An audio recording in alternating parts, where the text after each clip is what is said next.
केंद्र सरकार की ओर से लाए गए 3 नए कृषि कानूनों के लागू होने पर सुप्रीम कोर्ट ने अगले आदेश तक रोक लगा दी है। चीफ जस्टिस की अगुवाई वाली बेंच ने इस मामले में सुनवाई करते हुए कानूनों के लागू करने पर रोक लगाई। साथ ही सुप्रीम कोर्ट ने कमेटी का गठन भी किया जो सरकार और किसानों के बीच कानूनों को लेकर जारी विवाद को समझेगी और कोर्ट को रिपोर्ट करेगी। सुप्रीम कोर्ट की ओर से जिस कमेटी का गठन किया गया है उसमें कुल 4 लोग शामिल हैं। कमेटी में भारतीय किसान यूनियन के भूपेंद्र सिंह मान, डॉक्टर प्रमोद कुमार जोशी, कृषि विशेषज्ञ अशोक गुलाटी और अनिल धनवंत शामिल हैं।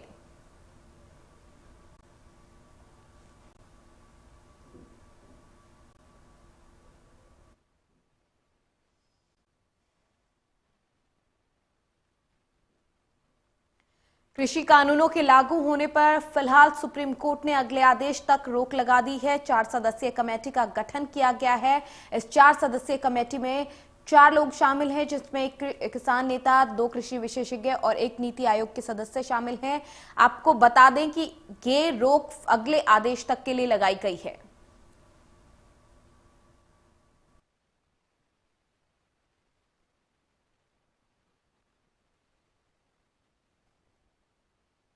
किसानों का आंदोलन लगातार जारी है और इस बीच में आज सुप्रीम कोर्ट का जो सुप्रीम फैसला आया है उसके बाद भी लगातार किसानों की तरफ से यही कहा जा रहा है कि हम जो सुप्रीम कोर्ट का फैसला है उसका सम्मान करते हैं, वो सर्वोपरि है, लेकिन जो किसान हैं वो आगे अपने आंदोलन को अभी ऐसे ही जारी रखेंगे क्योंकि उनका ये कहना है कि जब तक कानून रद्द नहीं होंगे घर वापस नहीं लौटेंगे। सुप्रीम कोर्ट के फैसले का हालांकि सम्मान किया है उन्होंने, लेकिन साफ कर दिया गया है कि जो किसान है उनका आंदोलन है वो आगे इसी तरीके से चलता रहेगा और अभी जो 26 जनवरी को ट्रैक्टर परेड होनी है वो भी होगी। आएगी 15 तारीख को मीटिंग होती है। कमेटी के बारे में क्या करते हैं, सरकार के 8 बार की वार्ता हो चुकी, वो तो फेल रही। अब हमें नए सिरे से सुप्रीम कोर्ट पर हमने भरोसा जताया है देश के किसानों ने, और सुप्रीम कोर्ट ने भी उस भरोसे को कायम रखा है, किसानों के भरोसे को, और उस पर स्टे लगा दिया गया है। कानूनों पर रोक रहेगी और कानून जब तक ये लागू की बात ही नहीं है, अभी लागू होने का कोई विषय नहीं। अपना सवाल पूछे, ये कानून रद्द भी होंगे क्योंकि कमेटी बनेगी और कमेटी में सारी चीजें सच्चाई के साथ रखी जाएंगी। जब बनेगी कमेटी, बनने के बाद जब सीधे सामने आएगी और फिर उसकी रिपोर्ट माननीय सर्वोच्च न्यायालय में आएगी। जब रिपोर्ट आएगी तो उस पर दूध का दूध।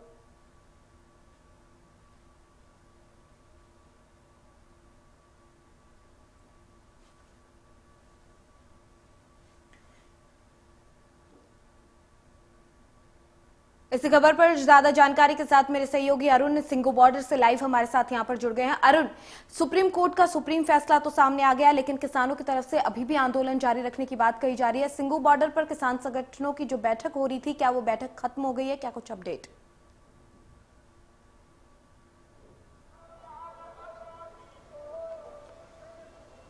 बिल्कुल, जो बैठक चल रही थी सुप्रीम कोर्ट के फैसले के बाद किसान संगठन की सिंगू बॉर्डर पर, वो खत्म हो चुकी है और किसानों ने ये साफ कर दिया है कि 5:30 बजे वो एक प्रेस कॉन्फ्रेंस करेंगे जिसके द्वारा वो अपने जो फैसले हैं, जो उन्होंने डिसीजन लिया है, उसको मीडिया से शेयर करेंगे। लेकिन जो हमें फिलहाल मालूम चला है, जो उन्होंने एक प्रेस रिलीज इशू की है, उसके आधार पर ये पता चला है कि उन्होंने साफ तौर से जो सुप्रीम कोर्ट ने जो कमेटी बनाई है उसके साथ किसी भी तरह की बातचीत करने से साफ मना कर दिया। एक तो सबसे अहम पॉइंट ये। दूसरा जो उन्होंने बात कही है वो ये कही है कि जो 26 तारीख का जो मार्च है, जो ट्रैक्टर मार्च है, वो कंटिन्यू रहेगा, वो जारी रहेगा, उसमें किसी भी तरह की दिक्कत नहीं आएगी, उसकी तैयारी वो जारी रखेंगे। और तीसरी चीज उनकी ये है, किसानों का ये कहना है कि जो कमेटी सुप्रीम कोर्ट ने बनाई है और जो लोग इसमें शामिल किए हैं, ये वही लोग हैं जो इस कानून के समर्थन में पहले रहे हैं। तो कहीं ना कहीं उन्होंने इस पूरी प्रक्रिया को ही खारिज कर दिया है और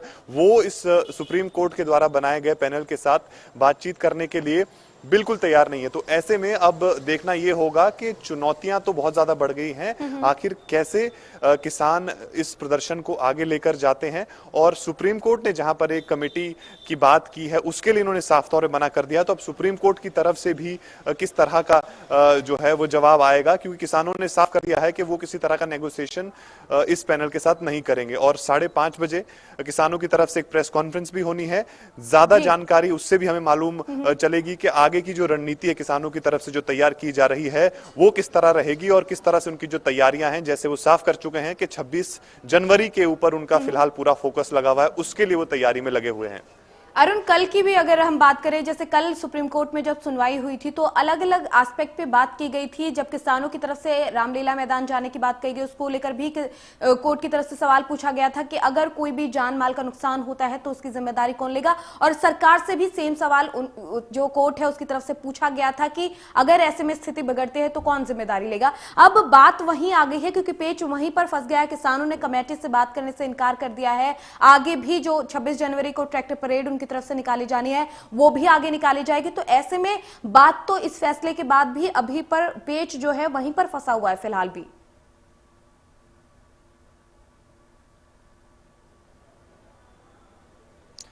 बिल्कुल, पेच जो है वो वहीं फंसा हुआ है। हालांकि सुप्रीम कोर्ट में एक लंबी कार्रवाई चली इस पूरे मामले को लेकर। सुप्रीम कोर्ट में किसानों के वकीलों ने भी अपनी दलीलें रखी, सरकारी वकीलों ने भी अपनी दलीलें रखी और साथ ही साथ दिल्ली पुलिस के जो वकील थे उन्होंने भी अपनी दलीलें रखी। उसके बाद ये निकलकर सामने आया कि सुप्रीम कोर्ट ने एक चीज साफ कर दी कि जो कानून है फिलहाल केंद्र सरकार की तरफ से लाए गए हैं उस पर इंटरिम तरीके से उस पे अभी फिलहाल उसको रोक दिया गया है कि उसको आगे उसको नहीं बढ़ाया जाएगा। तो उस पे आंतरिक रोक सुप्रीम कोर्ट ने लगा दी है और साथ ही साथ रोक लगाने के बाद बातचीत के लिए एक पैनल का गठन किया था। लेकिन उस पैनल के गठन को लेकर किसानों ने साफ कर दिया है कि वो इससे बातचीत नहीं करेंगे। तो ऐसे में आगे चलकर जो है वो और ज्यादा चीजें किस तरह से सामने निकल कर आएंगी, किसानों की जो रणनीति है वो क्या रहेगी, ये बहुत ज्यादा अहम होगा। और दूसरी चीज, क्योंकि प्रदर्शन को देखिए अब 46-47 दिन हो चुके हैं और लगातार ये प्रदर्शन चल रहा है। कितनी ज्यादा ठंड दिसंबर के महीने में रही, उस पूरे महीने में किसानों का प्रदर्शन चल रहा था। हालांकि एक बात जरूर है कि सुनवाई के दौरान ये बात भी उठी थी कि जो खालिस्तान के फेवर में जो संगठन है वो भी कहीं इसमें शामिल था। तो उसको लेकर भी सुप्रीम कोर्ट ने जवाब मांगा है कि उसके लिए जो अटॉर्नी जनरल है जो केंद्र सरकार को रिप्रेजेंट कर रहे थे सुप्रीम कोर्ट में, उनको कहा कि आप इस पर जवाब दीजिए, क्या ये जो बात सामने आई है क्या ये वाकई ही सच है। तो उस पर भी कल वो एक रिपोर्ट देंगे। साथ ही साथ किसानों से भी उन्होंने ये कहा कि अगर वो 26 जनवरी को परेड करना चाहते हैं तो उसके लिए वो दिल्ली पुलिस कमिश्नर को खत लिख सकते हैं, उनसे रिक्वेस्ट कर सकते हैं। तो उसके बाद हम देखेंगे। तो सुप्रीम कोर्ट ने अपनी तरफ से जितने भी जहां जहां उनको लग रहा था कि लूप होल्स हैं उस पर भी बातचीत की उन्होंने। साथ ही साथ सुप्रीम कोर्ट ने ये राहत जरूर दी किसानों को और जिसका किसानों ने भी स्वागत किया कि फिलहाल बिल पर रोक लगा दी गई है फिलहाल के लिए। तो उसका किसानों ने अगर आपके किसानों से बात हुई हो इस बीच में 15 जनवरी को होने वाली बैठक को लेकर फिलहाल किसानों का क्या कुछ कहना है? क्या किसान उस बातचीत के लिए तैयार हैं?